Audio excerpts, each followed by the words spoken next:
The price of bullion, which typically performs well when interest rates are low, has risen by more than 50% in 2025. Investors are flocking to buy it. But what's driving the latest gold rush? Rising interest from investment funds has been a major factor behind bullion's price moves. Sentiments driven by market trends, news and global events can fuel speculative buying or selling of gold. Gold is considered a safe haven, which investors seek out at times of increasing global uncertainty.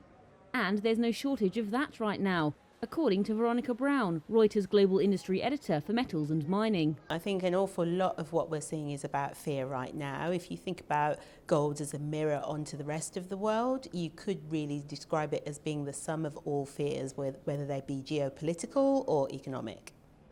US President Donald Trump's trade tariffs and additional hikes on Chinese imports have sparked a global trade war, with China slapping further tariff increases on US goods. It's rattled currency markets and sparked fears of a spike in US inflation.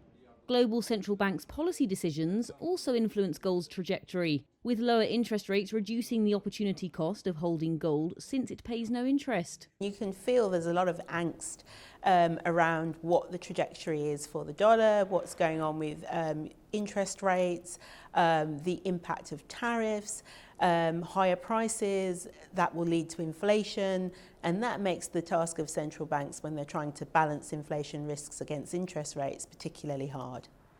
These central banks also hold gold in their reserves, and recent demand has been robust because of the economic and political uncertainty. The World Gold Council says more central banks plan to add to their reserves within a year, despite high prices for the metal. Alongside simply purchasing physical bars and coins, there are other ways to invest in gold. Large buyers and institutional investors usually buy gold from big banks. Prices in the spot market are determined by real-time supply and demand dynamics. London's the most influential hub for this market, largely due to the London Bullion Market Association. The body sets standards and frameworks for trading among banks, dealers and institutions.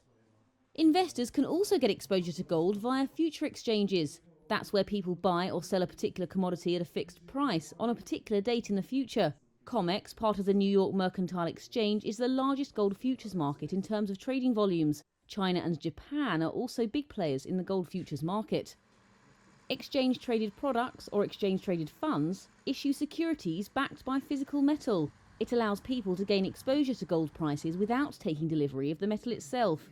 Exchange-traded funds have become a major category of investment demand for the precious metal.